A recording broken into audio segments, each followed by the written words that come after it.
আপনাদের এই এই মন্দিরটার যে বর্তমান পরিস্থিতি, গেট দুটো নেই, দুটো গেট টোটালি ভাঙা, এখানে কুকুর উঠে রাতে বসে হ্যাঁ। থাকে, বিড়াল উঠে বসে থাকে, হ্যাঁ। এই যে মন্দিরের প্রতি একটা অসম্মান, এইটাকে রোধ করার জন্য আপনাদের দরকার এই মন্দিরের আমাদের গেট এই দুটো গেটগুলো মেরামত। দরকার। এমত হ্যাঁ। অবস্থায় আপনি কি বলতে চাচ্ছেন? আমাদের যদি একটু সাহায্য করে মঞ্জু ভাই, তাহলে তো আমাদের এই গেট গুলো ভালো হয়ে যায়। এই আগে পরে তো মনে করেন এত আগে করেছে উনি, কিন্তু আর এই বিগত কয়েক বছর ধরে তো মনে করেন এদিকে কেউ ঠিক মতন খেয়াল করে না। আপনাদের এই এলাকায় মঞ্জু ভাইয়ের জনপ্রিয়তা কেমন? ভালো। খুব ভালো। আপনারা কি বলতে চাচ্ছেন, মঞ্জু ভাইয়ের জনপ্রিয়তা কেমন? খুব ভালো। তো সেক্ষেত্রে আপনারা মঞ্জু ভাইয়ের কাছে তো দাবি করতেই পারেন নাকি? তাহলে আপনি একটু পিছনে যান, আপনাকে ক্যামেরাটা দেখুক সবাই।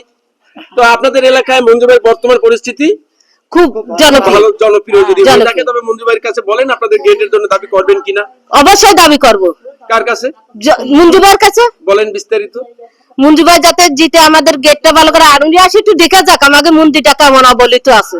তাই ওনার কাছে আবেদন আমার কাছে এই যে অবলিত রয়েছে, আমরা খুব গরিব মানুষ, আমাকে দিন আনি দিন খাই, আমরা যে একবারে করেছি, কিন্তু আবার যে করবো আমাকে তেমন কোনো অর্থবিত্ত নাই, বুঝছেন। এই জন্য আমরা মন্ত্রী ভাই দ্বারা অনুরোধ করি যে উনি এসে দেখে যদি আমাকে এটা যদি উনি একটু মেরামত করে দেয়, তাহলে আমরা তাতে খুশি হব।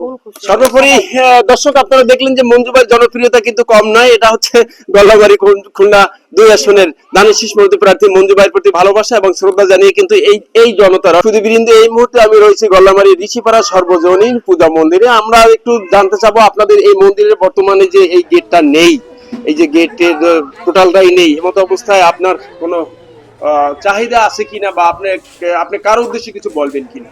আমি অবশ্যই তো চাহিদা আছে। ঋষিপাড়ার পক্ষ থেকে বলতেছি, মঞ্জুবার কাছে যে উনি যদি আইসে একটু দেখতো আমাদের বর্তমানে আপনাদের মন্দিরের পরিস্থিতি কি, কি হলে আপনারা বর্তমানে সান্ত্বনা পাচ্ছেন? আমরা চাই এই মন্দিরটা একটু সুন্দর করে গেট দুটো একটু টাইস ফাইস করে যদি আমাদের মন্দিরটা একটু সুন্দর করে দিত, আমাদের মনটা খুব ভালো লাগতো। কার কাছে এই চাহিদা? মঞ্জুবার কাছে চাহিদা। মঞ্জু ভাইয়ের কাছে চাহিদা। হ্যাঁ, আমরা চাই যে আমাকে মন্দিরটা যাতে সুন্দরভাবে করে দেয়, তারপরে আমাকে এই জায়গা যাতে একটু উন্নত হয়। কার কাছে এই চাহিদা? এটা আমরা মঞ্জু আঙ্কেলের দ্বারাই বলি।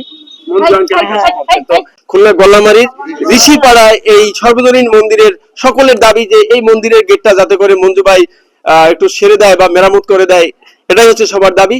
আপনারা যে যেখান থেকে দেখছেন, আপনাদের সবাইকে প্রাণ ঢালা অভিনন্দন। খুলনার সময়ের খবর প্রতিবেদক আব্দুল আলিম এখানকার মতো বিদায় নিচ্ছি। আবার দেখা হবে, সে পর্যন্ত সবাই ভালো থাকুন। আল্লাহ হাফেজ।